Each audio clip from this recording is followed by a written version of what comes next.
Assalamualaikum warahmatullahi wabarakatuh. Sebelumnya perkenalkan, nama saya Anu Prastiwi dengan NIM 232111199. Saya dari Prodi Hukum Ekonomi Syariah. Di sini saya akan mempresentasikan yaitu General Review Hukum dan Masyarakat guna untuk memenuhi tugas akhir dari Hukum dan Masyarakat yang diampu oleh Bapak Dr. Andes Muhammad Julijanto SAG MAG. Baik, yang pertama kita akan membahas hukum dan masyarakat. Hukum merupakan peraturan-peraturan yang tertulis maupun tidak tertulis untuk mengatur kehidupan manusia dalam hidup bermasyarakat serta memberikan sanksi bagi yang melanggar. Hukum dalam masyarakat itu mempunyai dua sifat, yaitu sifat pasif dan sifat aktif. Sifat pasif hukum itu terlihat dari bagaimana hukum itu dapat menyesuaikan diri dengan masyarakat. Sedangkan sifat aktif itu dapat dilihat dari bagaimana hukum itu dapat berperan aktif. Hukum itu dilihat dari bagaimana yang dapat berperan aktif dalam menggerakkan dinamika masyarakat menuju pada suatu perubahan. Sedangkan kita akan berkaitan atau kita akan membahas yang berkaitan dengan hukum dan masyarakat, yaitu ada sosiologi. Sosiologi hukum itu menurut Satjipto Raharjo yaitu pengetahuan hukum terhadap pola perilaku masyarakat dalam konteks sosialnya. Kita menuju ke materi yang kedua, yaitu hukum dan kenyataan. Hukum dan kenyataan merupakan dua aspek yang saling berinteraksi dalam kehidupan masyarakat. Hukum sebagai norma yang mengatur kehidupan sosial tidak hanya terdiri atas aturan tertulis yang dibuat oleh pemerintah, tetapi juga mencakup norma-norma tidak tertulis yang berkembang dalam masyarakat. Hubungan antara hukum dan kenyataan sosial itu bersifat timbal balik. Di satu sisi, hukum itu bersifat atau berfungsi sebagai cerminan nilai-nilai yang berkembang dalam masyarakat. Di sisi lain, kenyataan sosial juga berperan dalam membentuk dan mengubah hukum agar tetap relevan dengan kondisi yang ada di ini. Selanjutnya ada yuridis empiris dan yuridis normatif. Yuridis empiris itu berfokus pada kajian praktis yang mengamati bagaimana hukum diterapkan dalam kehidupan sosial sehari-hari. Pendekatan ini juga mengedepankan realitas hukum yang ada di lapangan. Sehingga yuridis empiris ini merupakan sebagian dari kajian ilmu sosiologi yang kemudian dikenal dengan sosiologi hukum. Sedangkan yuridis normatif itu berfokus pada kajian terhadap norma-norma hukum yang tertulis dalam peraturan perundang-undangan. Pendekatan ini tuh menelaah prinsip-prinsip hukum yang ada di dalam suatu sistem perundang-undangan. Baik, yang selanjutnya ada mazhab dan pemikiran hukum, yaitu positivisme. Positivisme hukum itu adalah suatu aliran dalam filsafat hukum yang menekankan bahwa hukum itu harus dipisahkan dari moralitas dan hanya bersumber dari peraturan yang dibuat oleh otoritas yang sah. Namun, positivisme hukum juga mendapat kritik karena dianggap terlalu kaku dan mengabaikan nilai-nilai yang dianggap nilai-nilai moral dalam menerapkan hukum. Meskipun demikian, dalam prakteknya banyak negara tetap mengandalkan pendekatan ini untuk menciptakan sistem hukum yang stabil dan dapat diterapkan secara konsisten. Baik, yang selanjutnya ada sociological jurisprudence. Sociological jurisprudence atau sering disebut juga sosiologi hukum itu adalah studi yang menganalisis hubungan timbal balik antara hukum dan masyarakat serta perubahan hukum yang terjadi dalam masyarakat. Teori ini menekankan bahwa hukum hidup dan berkembang sebagai realitas sosial yang dipengaruhi oleh dinamika sosial. Implementasi mazhab sociological jurisprudence terhadap modernisasi hukum Islam di Indonesia itu mengarah pada perbedaan antara hukum modern dan hukum konservatif.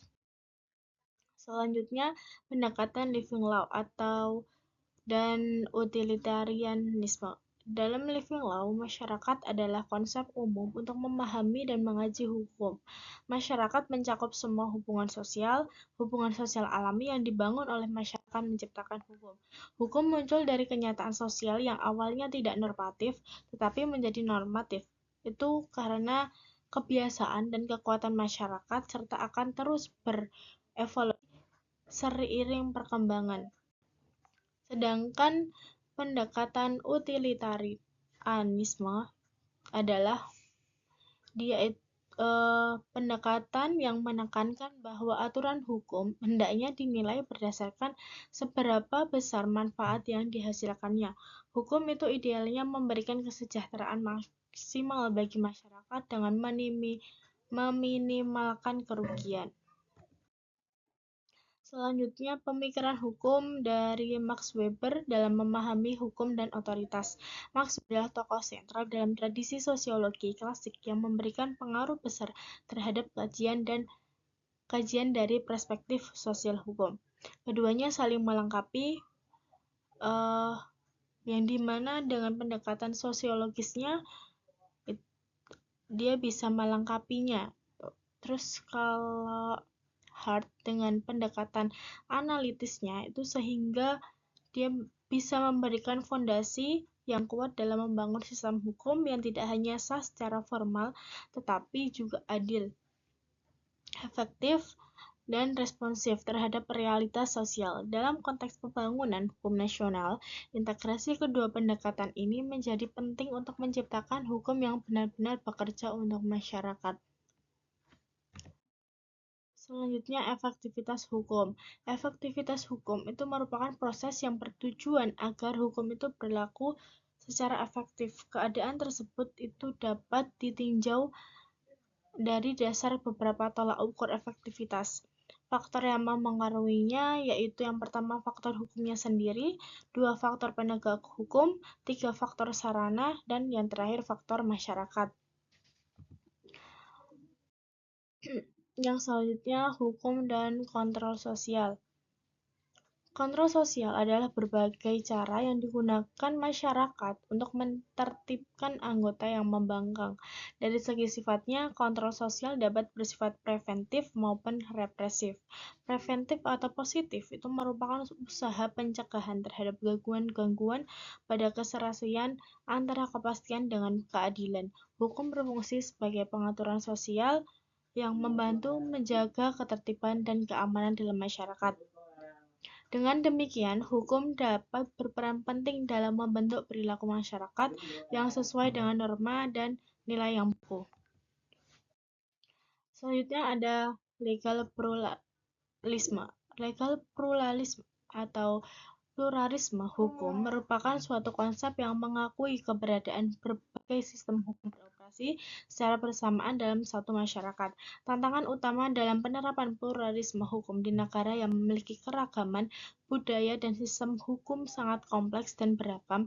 Salah satu tantangan utama adalah adanya konflik antara hukum negara yang bersifat sentralistik dengan hukum adat atau sistem hukum lokal yang beragam sesuai dengan kebudayaan masyarakat setempat.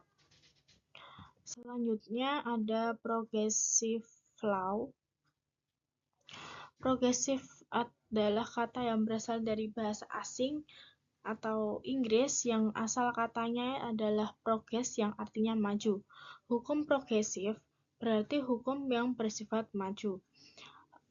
Karakteristik dari hukum progresif yang pertama humanistik atau moralistik, yaitu mengedepankan nilai-nilai kemanusiaan dan keadilan.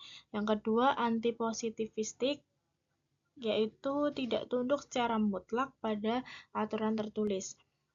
Yang ketiga fungsional dan kontekstual, melihat hukum dalam kaitannya dengan realitas sosial.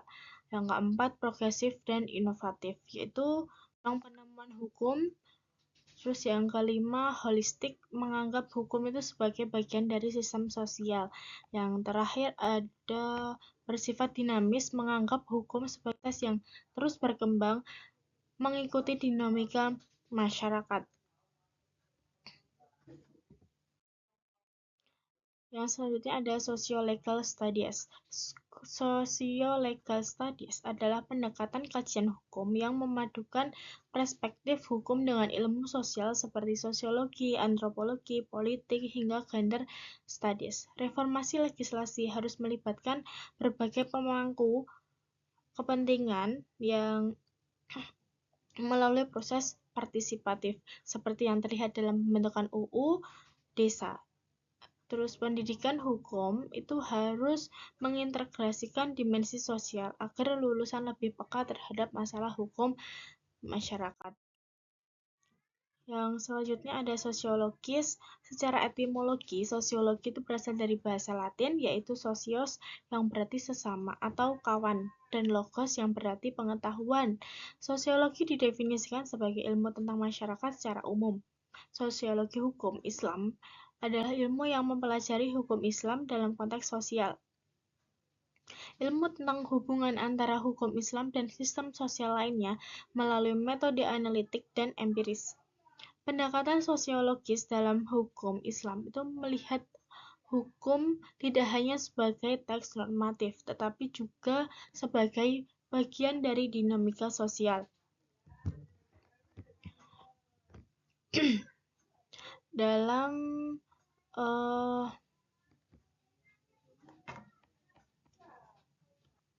Tetapi ilmu tentang hubungan antara hukum Islam dan sistem sosial lainnya melalui metode analitik dan empiris. Pendekatan sosiologi hukum dalam hukum Islam melihat hukum tidak hanya sebagai teks normatif, tetapi juga sebagai bagian dari dinamika sosial.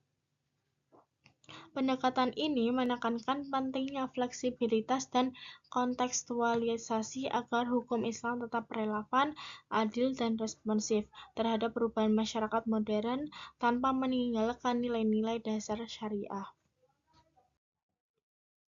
Oke, kita sudah sampai di ujung, jadi kita dapat menyimpulkan dari sekian ada materi yang telah saya sampaikan, yaitu kita bisa menarik kesimpulan bahwa hukum dan masyarakat itu saling mempengaruhi dan membentuk satu sama lain.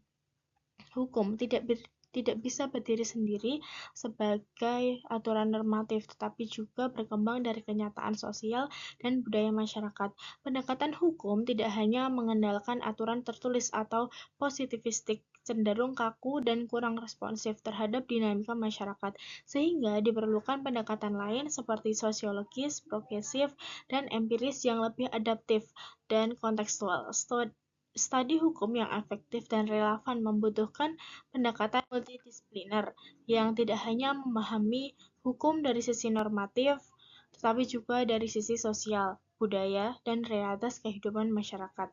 Baik, sekian dari saya, kurang lebihnya mohon. Wassalamualaikum warahmatullahi wabarakatuh.